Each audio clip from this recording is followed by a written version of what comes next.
Beauty is not measured by the size of my waist. Beauty is not measured by the thickness of my thighs. Beauty is not measured by the size of my stomach.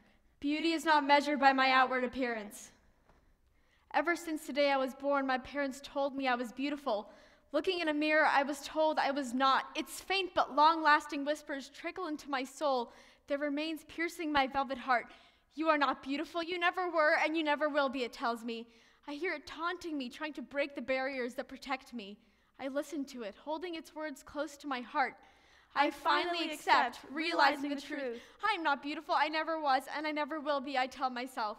I look at the hills, valleys, and streams eroding my cracked leather skin, and I tell myself that land that is not raised flat to the ground is not good enough, and is one more reason to change. Change is what will make you beautiful, I tell myself. Change is what will make you happy. Talking to my friends, they tell me God doesn't make mistakes. I smile and acknowledge wanting to fit in, but inside I think, what about me?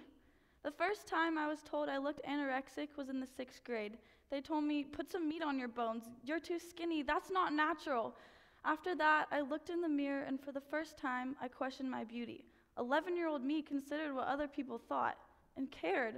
For the first time, the person I saw in the mirror wasn't me. A distorted evil stared me in the face, reaching out, trying to suck me into its own twisted world, taunting me with insults. This is no place for little girls. Their fragile bones snap under the burden of impressing others. They collapse into a pile of sorrow, leaving behind only their hearts, pure and beautiful. Their precious freckles are blended away into a chalky white. After all, any spot of uniqueness is imperfection. The first time I realized I was different than those around me was in the 6th grade. Wider than high, my disproportionate body resembled how I felt inside. Abnormal. They said, don't eat so much. You're beginning to look pregnant. That's not natural. 108 compared to 90 is not normal.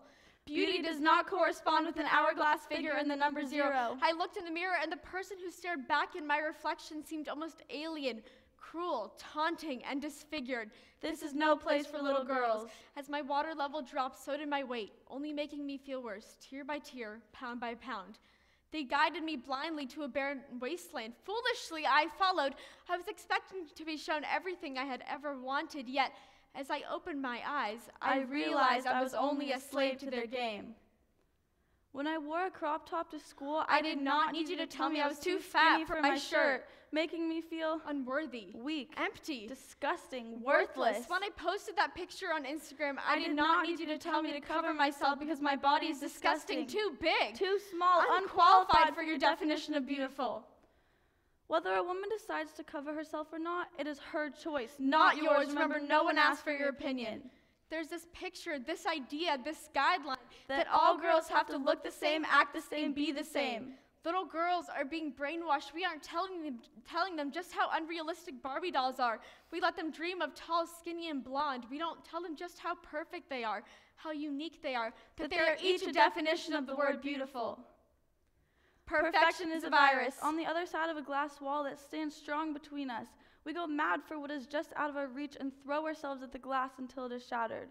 Shards of glass cut at our hands and at our throats. Finally, we can touch perfection, yet it isn't as glorious as we had once imagined. Perfection is a virus. Like crayons in a box, there is no shade quite like another. Every time we meet someone new, they leave a mark on our once clean wrapper. We try to paint over the past, but it doesn't work. The colors are permanent. We begin to question who we were, where we started, and who we want to be. Once sharp, our tips are now dull with influence. Perfection is a virus seeping into our open sores. Frantically, we try to stop the bleeding, yet it has already infected our fragile bodies. The poison of society eats hungrily away at our minds.